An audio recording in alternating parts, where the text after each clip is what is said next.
જો હું એટલો બધો ખરાબ છું તો દર વખતે મંદિરે જઈને 7 જન્મ માટે તું મને જ કેમ માગે? બહુ હોશિયારી ના મારશો. આટલા બધા સુધારીને શું કોકને આપી દઉં? જો હું 44 डिग्री सहन नहीं कर पा रहे हैं और बीबी सबको हॉट चाहिए। સાહેબ જિંદગી જીવતા શીખવું હોય ને તો રાવણ પાસેથી શીખો. કારણ કે એવડી મોટી હોનાની લંકા એના પાસે હતી. એના પાસે તાકાત સૌ કરતા વધારે હતી. તોય છતાં એને કોઈ દિયાના રથ વાંહે રાવણ નથી લખાયું. અને આપણે કરીએ સુજી લે વાંહે તસમ લખે જલને વાલું કીધું. હવે આલા મારા ભાઈ ક્યાં જલેવું જલ્દીમાં.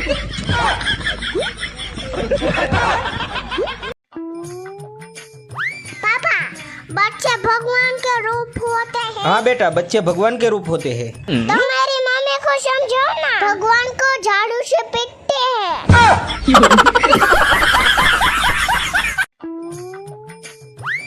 आपका बच्चा पढ़ने में बहुत ज्यादा कमजोर है।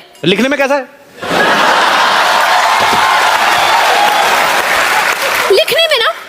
लिखने में तो और भी ज्यादा बेकार है।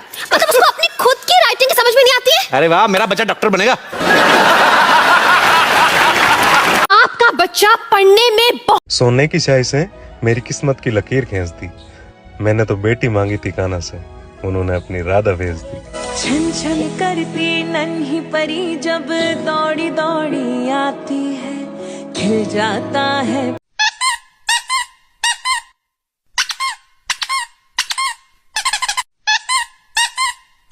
ગામડાનો એક ભાભો પત્ની હારે હમણાં બેંગ્લોર ગયા.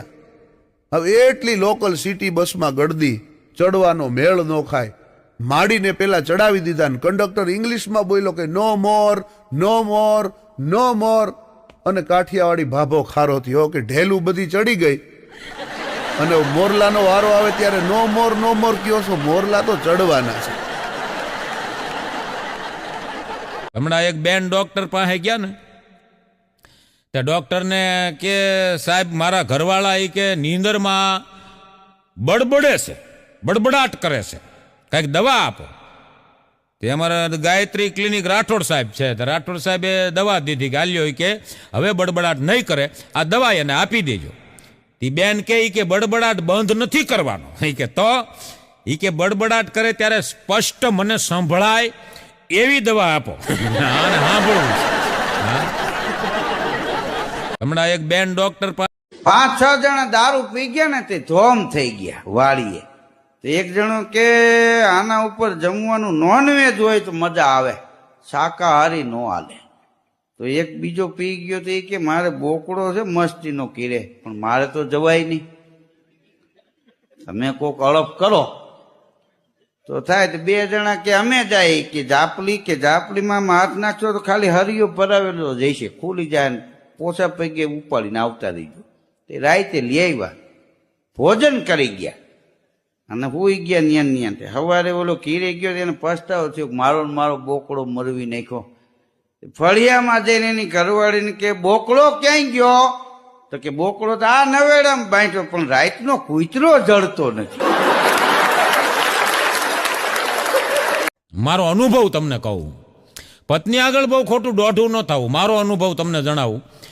હું એક દી માર્કેટમાંથી ઘરે આવ્યો ને, તે મેં મારા પત્ની મિસિસ, મારા ઘરવાળી, મારા વહુ, એને મેં કીધું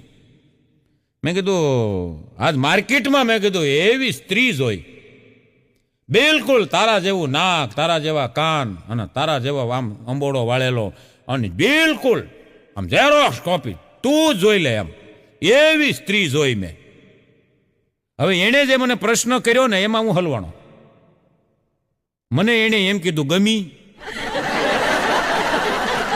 તમને શું લાગે હજી જવાબ નથી દઈ શીખો? હજી મૂંઝાવ, મંથન કરજો આ ઉપર. ગમી હવે એમે ન કહેવાય કે ન ગમી, અને એમે ન કહેવાય કે ગમી. હું હલવાનું.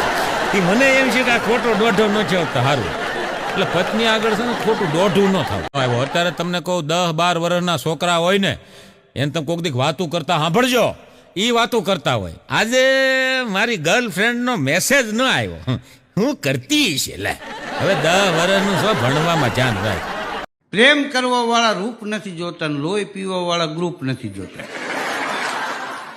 હા, એક ભાઈને 2 દીકરા હતા ને, તો એક ડેમમાં પડ્યો અને એક પ્રેમમાં પડ્યો. તો બહેનું એવું ડેમમાં પડ્યો એ જીવી ગયો.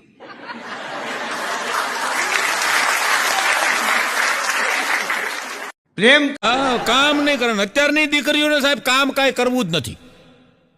હજી આમનમ જો હાલ્યું ને આમનમ, તો બાયોડેટામાં છોકરાવે લખવું પડશે, તઈ હગાઈ થાય કે રસોઈમાં હું પાવરફુલ છું. બાયોડેટા જ ફરી જાય. રસોઈમાં હું પાવરફુલ છું, વાસણ હંજવારી અને ઠામડા ઉટકવામાં હું એક્સપર્ટ છું, અને પગ દબાવવામાં ફૂલ પ્રેક્ટિસ. પગ દબાવવાની ફૂલ પ્રેક્ટિસ. અને છોકરા કેમ રમાડવા એના એ કઈ ક્લાસીસ ચાલુ છે. ધડ દિન હગાઈ થઈ જાય. બોલો, પતિને બધું કામ આવડવું જોઈએ તો હગાઈ થાય. કેવો જમાનો આવ્યો છે. એક દીકરી હમણાં 65 વર્ષના ભાભા હારે લગ્ન કર્યા. બોલો, 20 વર્ષની દીકરી અને 65 વર્ષના ભાભા હારે લગ્ન કર્યા. પત્રકારો આમ માંડવામાં આવી ગયા સાહેબ. માંડવામાં આમ માયક રાખીને પૂછ્યું કે ભાઈ તમે આ ભાભા જેવા વ્યક્તિમાં તમે આમાં હું લગ્ન લાયક જોયું? તો એ દીકરીએ કીધું, એક તો એની ઇનકમ અને દિનકમ. દિનકમ એટલી વેલા હેર ઉકલી જાય ને, બધું મિલકત મૂકીને જાય, જલસા કરી.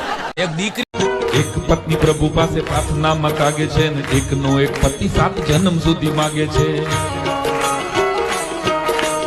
એક પત્ની પ્રભુ પાસે પ્રાર્થનામાં માગે છે ને એકનો એક પતિ 7 જન્મ સુધી માગે છે. પ્રભુએ કીધું કે કેમ બેન આવું કરો છો, 7 જન્મ સુધી કેમ આ વરને જ ધરો છો? બેન બોલ્યા, પ્રભુ એમાં રાજકારણ મોટું છે, મોટું છે.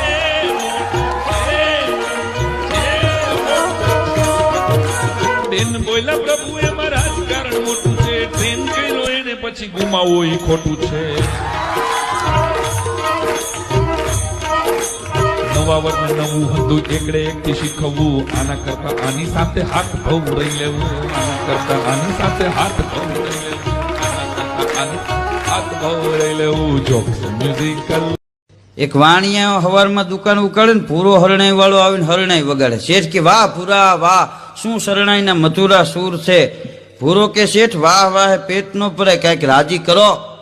વાણિયો કે રાજી કરવો છે, વાર તહેવાર આવવા દે, હાઈટમ આવે ને તઈ રાજી કરીશ. એમાં હાઈટમ આડા 3 દીરિયા ને પૂરાએ હરણાઈ વગાડી. શેઠ કે વાહ પૂરા વાહ, શું શરણાઈના મથુરા સૂર છે. પૂરો કે શેઠ કેતા હતા વાર પર બે રાજી કરીશ, હવે હાઈટમ આડા 2-3 દી જ રહ્યા છે, હવે મને રાજી કરો. તઈ વાણીએ કીધું, ભૂરા કે શું? ઈ કે મારી બાજુમાં ભાઉપા બાપુ બેઠા છે ને? તો કે હા. ઈ કે એને ત્યાં 10 વર્ષે કાલ દીકરાનો જન્મ થયો. બોલ ભૂરા રાજી ને? ના પાડે ભાઉપા ફૂકા કાઢ નાખે કે મારે ત્યાં દીકરો થયો, આખું ગામ રાજી ને તું રાજી નથી. ભૂરાને એમને 3 બેહણીઓ મરી ગઈ. એક વાણિયા હવારમાં દુકાન ઉકાળ. ફેમિલી પ્લાનિંગ વિશે કે ડાયરો મારો રાખ્યો, માણસો થાય ને લા ભાઈ, મારો પ્રોગ્રામ રાખ્યો, આખું ગામ હટડા ઠટ મેદની ભેળી થઈ ગઈ ભાઈ, ઓડિયન્સ બેઠેલું.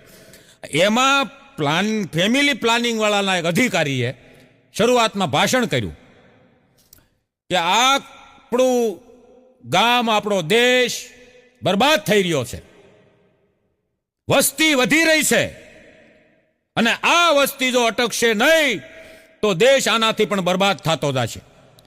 અને આ મોટામાં મોટી આપણા દેશની સમસ્યા છે કે આ વસ્તી આપણે ઘટાડવી પડશે. આપણા દેશમાં, આમ ભાષણ કરતો હતો, આપણા દેશમાં દર 3 મિનિટે એક સ્ત્રી બાળકને જન્મ આપે છે. એક જણો પીધેલો ઓડિયન્સ માથે પણ આખું ગામ એમાં હું ભેળું કર્યું છે? એક સ્ત્રી 3 મિનિટે એક બાળકને જન્મ, એ સ્ત્રીને ગોતો એને સમજાવો અને અમને પ્રભુભાઈને સાંભળવા દો. આને મેં કીધું ક્યાંક વહી ગયા. અમુક તો જડ કઢા હાવ નડવા જ પેદા છે. બોલો. હા, એટલે મારી ને તારી જિંદગી લગભગ શાળામાં જ હોય જાય. ભણવા ગયા તો પ્રાથમિક શાળામાં, પછી થોડાક સમજવા શીખ્યા તો પાછા બીજાના શાળા કરવામાં, લગ્ન કર્યા તો આપણે શાળાને મનાવવામાં, સેવાનું કામ કરવા ગયા પાછા ગૌશાળામાં, ને હવે આમ નામ રહે તો લગભગ છેલ્લે જવું પડશે ધર્મશાળામાં. શાળામાં ને શાળામાં ક્યાંક વહી જાય જિંદગી.